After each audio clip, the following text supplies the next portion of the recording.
Welcome to episode number 30. On today's show, a gender-specific conversation transitioning from satisfaction to experience and Mr. Tweet. When you were little, what did you want to be when you grew up? A car salesman. Said no one ever. Hi, I'm Patrick Hennessy. And I'm Courtney Hennessy. Welcome to the Be Less Typical in Car Sales podcast, a real-life account of the car business that breaks the perception of what it's like to be a car sales professional. During the show, we're going to take you into the lives and minds of those who have found success. So ignite your passion and get ready to learn effective hacks to streamline your success and boost your income. So, is that your pitch? Yeah. It's pretty good.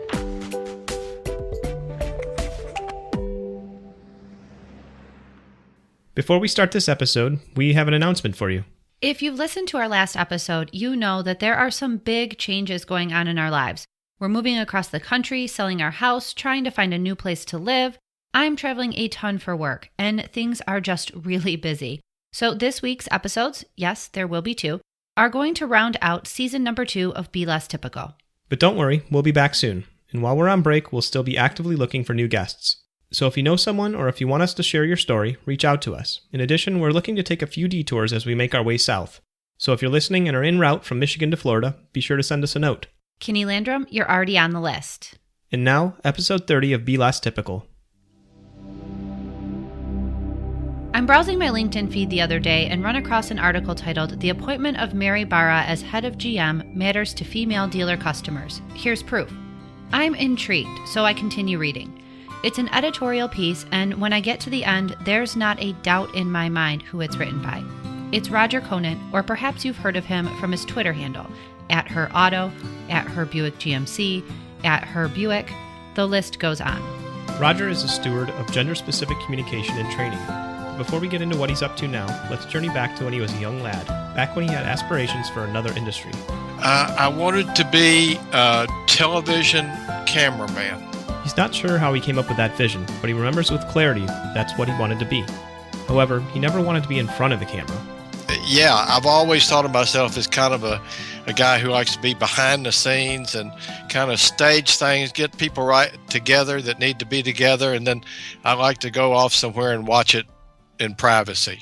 So where did this dream land him? It got me into the radio business, and not on the air side, actually in sales, because a guy once told me, a really great radio guy said, "You're not going to make any money unless your dad owns a station or you're in sales." Taking this advice, he sells radio spots for a little while.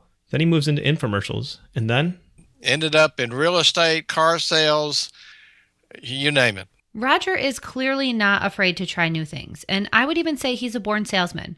But it's during his time selling infomercials when the car business sparks his interest. He formed a relationship with one of the dealers he's selling infomercial spots to. I was fascinated by the business because the car business, a dealership was always a place I didn't want to go. Okay.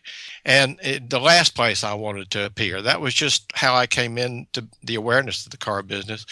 And I got fascinated by it. And he told me early on, he said, "Well, I'm the GSM, this large store. Just come in here. You can hang out here because I'm your largest account for your station. And just hang out here and you watch things and ask me questions and I'll tell you how the car business really works." That's pretty awesome and a learning experience that leads Roger to another great opportunity. Long story short, I worked for Group 1, basically in a call center where they take all the service calls for 150 dealerships. Working in a space like this is a pretty cool opportunity. Group 1 is the only consolidator that has its own service call center, according to Roger. So he's experienced being at the hub of innovation within a large dealer group. So I went in there to learn the service business and experienced 20,000 phone calls and made a lot of connections. I got friendly with 3 or 4 of the service directors. One of those went to the store I'm with now and called me. And he said, "Are you tired of taking phone calls? We're going to have a position here that's going to be perfect for you." The job opportunity was perfect. As Roger puts it, lucky enough, the best job I may have ever had, maybe in my life, but today, Roger is the Service Retention and Relationship Manager for Beck & Masson Buick GMC. What exactly does that mean? Formerly, I handle the Voice of the Customer program. The General Motors is accelerating as we speak. But the other thing is I'm coming up with ideas to improve the experience delivered in the service center. Here at Be Less Typical, this is uncharted territory. This is our first dive into the service drive, probably because Patrick and I both worked on the variable side of the business our entire careers. And just like us, the auto industry in general is usually focused on the sales side, the number of cars sold, the average gross profit, etc. However, all of the focus, and I wouldn't say all, that's a dangerous word, but still a majority of focus still shifts towards the front end or the variable side of the dealership. That side of the dealership is starting to become so much more limited in what we can do, but the real experience that we can provide to customers really comes in from the service side. So it's fantastic and fascinating that they have positioned you to be overseeing that whole operation. As of the launch of this episode, Roger has been in his position for about 6 months.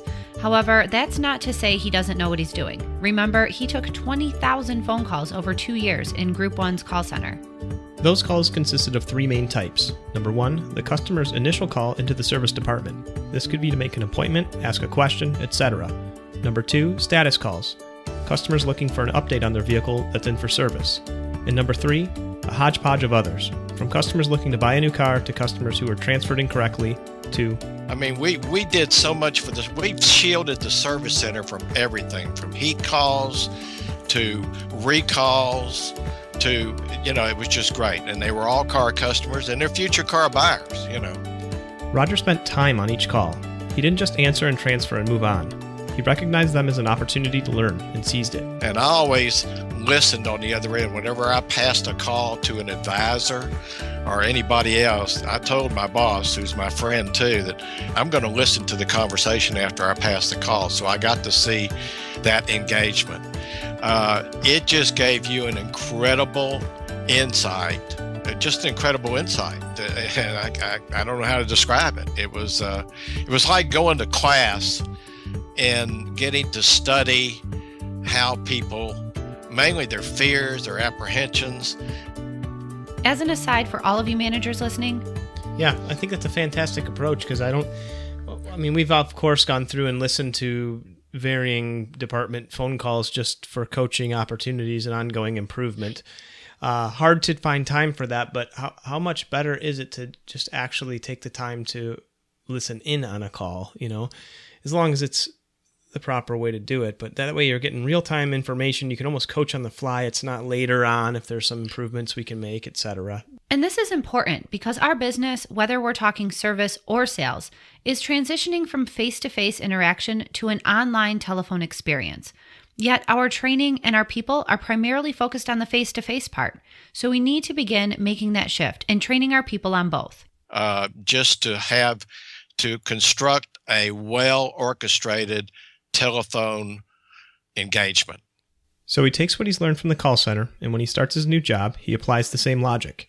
He spends the first few months observing what the service department and the service advisors do day in and day out. I'm pretty well left to do what I feel is right to grow that experience, not satisfaction. We're so far beyond satisfaction now. That's barely a ticket to get into a relationship. A dealership that's willing to invest in this is pretty incredible and forward-thinking. Accurate in that a lot of us tend to get into the rut of being in reaction mode rather than proact, So we don't get to be proactive in a way that where we can actually assess what's happening, carefully think out a forward-thinking plan, and then start executing. It's a lot of times just on the fly.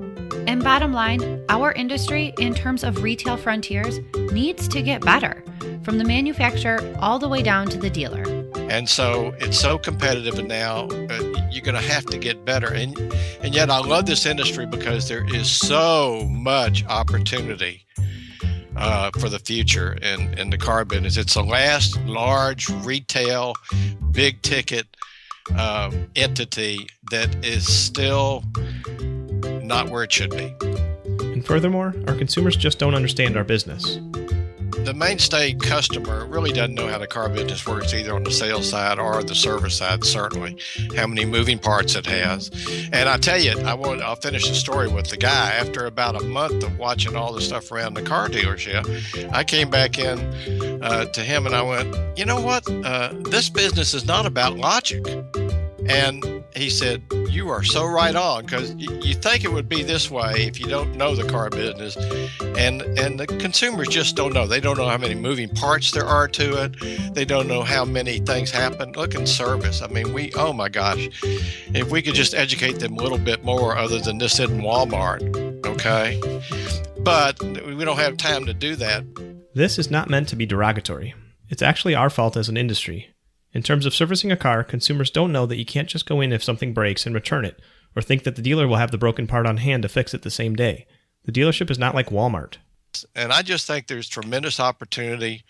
And young people, I'd love to see get in. The culture is going to have to adapt, or I'll have to say the terrible word people hate to hear is change. This change or adaptation that Roger is referring to, well, it's big.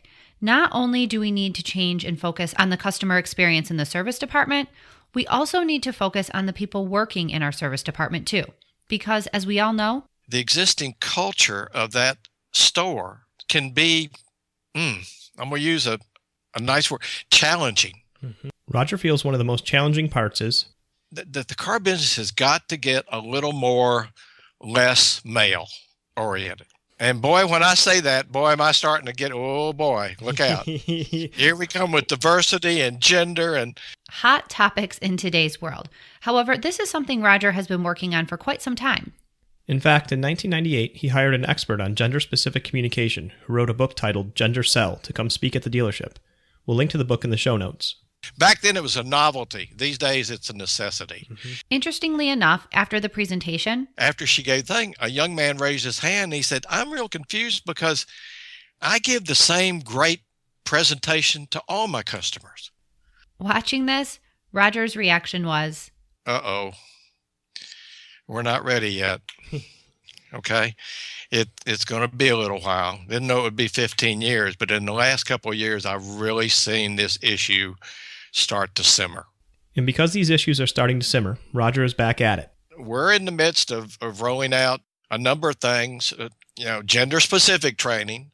We're also going to do what I call her day, not a woman's day or a lady's day. It's too much to me like a bar.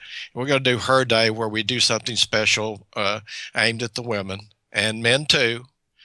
And we're doing some things with selling more of the vehicle service contracts. Those are the focus at the dealership level, and we're going to come back to them. But first, I want to highlight that manufacturers are focusing on the customer experience and fixed operations as well. Since the recession and all of the recalls, manufacturers are starting to realize that it's the service department where the relationship is made and kept. And they really started looking at, oh my gosh, this is where the relationship is formed. Oh my gosh, we can equity mine. I mean, I got to tell you, even 2 years ago, equity mining was, I guess, mentioned, but now it's the hot ticket. Oh my gosh, we can find out the customers who are coming in from service and in a very non-sales way, in a relationship way, approach them to see if they might be interested in moving up. In addition to this, there are cyclical ebbs and flows in the auto biz. We all know this. So during the recession, which was about 7 years ago, sales were down, and since about 2012, they've been on the upward swing. So it's only natural that within the next year or two, they will go back down again. Therefore, two things about that. One of them is great that we're going to have focus on them on service, and the other thing is not so great that we're going to have focus on service. Back to the dealership level initiatives that were mentioned earlier. Gender-specific training, hosting women's events, and selling service contracts in the service aisle. Let me say, I'm a big fan of all of these. And for those of you that know me personally, you know how passionate I am about selling service contracts in the service lane. But I'll hold my rant on that for another episode. Let's focus on gender training and the Her Day initiative. What exactly is this going to entail? I've got two components to this, and it is promotional. On that end, we'll discount some services and do the traditional thing. But what we're really going to do is enlighten the service staff how to communicate better with women. And some of you listening to this might think that's sexist or discriminatory in and of itself. Perhaps, but I like this concept. Men and women are different, just as millennials and baby boomers are different. And what I really like is that Roger has thought all of this out. It's not just a promotional, come in for a discount and we'll give you a free pedicure. There's so much more to it than that. And I don't know of any Her Day or Women's Day or Ladies' Day or anything that couples real down-to-earth training and, real attention to that. To tell you the truth, I'm using the Her Day as an excuse to do the women's training, to tell you the truth, because we're going to have an event devoted to women. Then wouldn't it be nice to learn a little bit better how to improve the experience we deliver to them? This idea sparked from a program that Lexus did called the Lexus Difference. Roger wrote a blog post about the Lexus Difference program, which we'll link to in the show notes. And before anyone gets bent about this gender-specific topic or training, let's just say this. Not all women have the traits that most women do, okay? And not all men have the traits that most men have. But until you can read a customer, if you're really good at reading, you can do it in the first minute. But until you can do that, be aware of that difference and operate with that. There is a difference in the way, generally speaking, men and women communicate. Now, this is a touchy subject. We know it.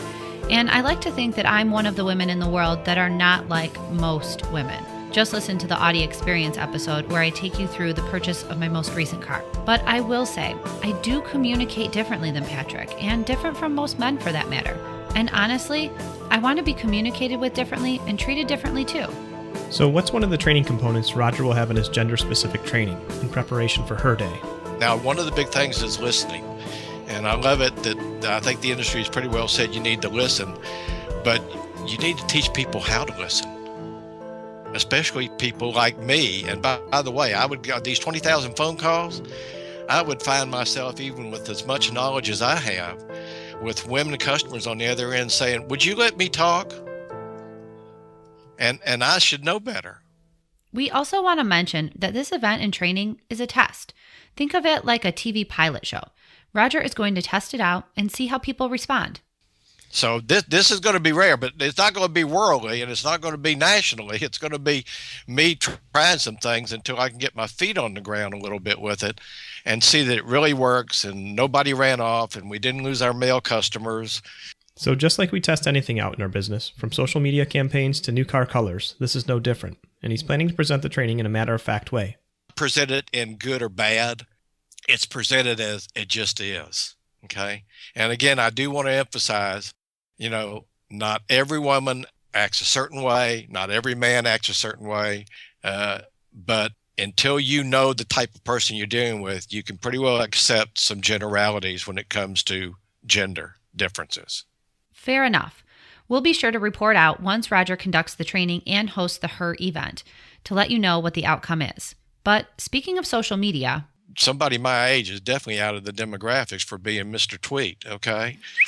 But I love it. So I love Twitter. It's the only social media I do, but I really love to do it. He loves it, and he's grown his following over the years. When I checked today, Roger has over 1,000 Twitter followers. His Twitter journey started back when the Chevy Volt hit the market. 3, 2, 1, go! And I noticed that the Volt was coming out, okay? So I said, let me get a handle. I'm sure there's no handle like Her.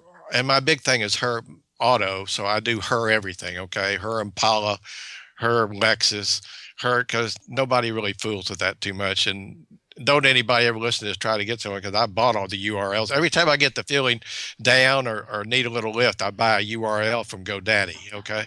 This guy cracks me up. So once he has his handle, he starts reaching out to people. Some pretty big names, actually. Social media directors for large companies that are promoting the Volt and high-ups within the OEMs. He's commenting and engaging. And just like Twitter is known for, she tweeted something about the Chevy Volt, and I retweeted it, and she retweeted my retweet. And so begins the connection with a whole new community of people, which you might be thinking to yourself, this would never happen to me. He got lucky. But I can tell you from firsthand experience that tweeting at people does work. Case in point, David Villa and his team at IPD and Auto Dealer Live have become friends of ours. And it all started from a direct message tweet I sent him asking for advice before we launched this podcast. Today, we have monthly calls with his team. We love you, Josh Fontaine. We think of Dave as a mentor, and our show sits on the Autotainment Network.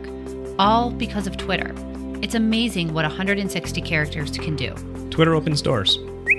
In fact, Roger tells us he's gotten 3 jobs from there, and asked by the South Central region of General Motors based in Dallas, I started getting invited to all these non-traditional media events. All right.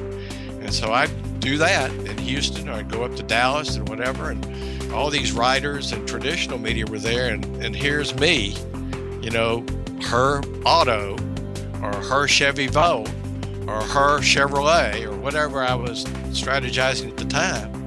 just like the cycles of our industry, Roger's engagement on Twitter is cyclical as well, which goes against every social media marketer's advice or strategy tactics. But he's about to get back in it to promote and drive traffic with her event at the dealership. In closing, a few final thoughts from Roger. Things we should all take a few minutes to contemplate. But we're moving from satisfaction to experience.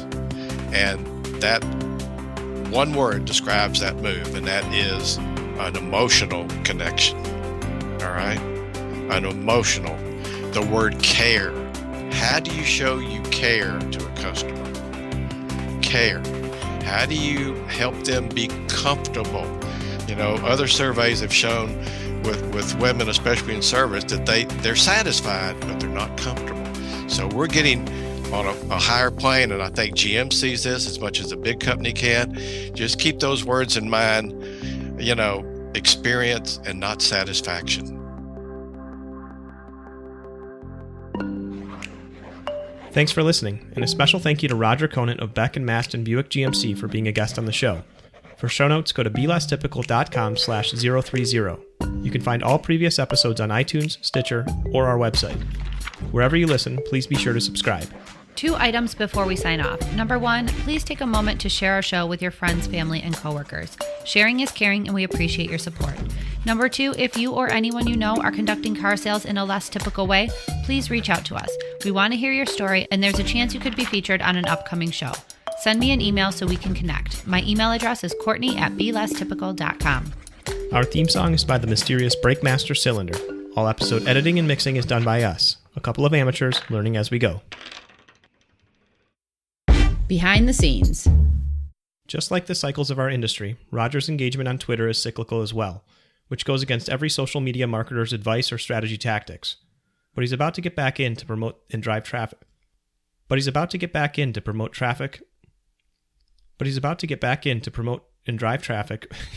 In it. You're missing the it. But he's about to get back in it to promote and drive traffic with his or her event. That's a hard one, his or her event. Sorry.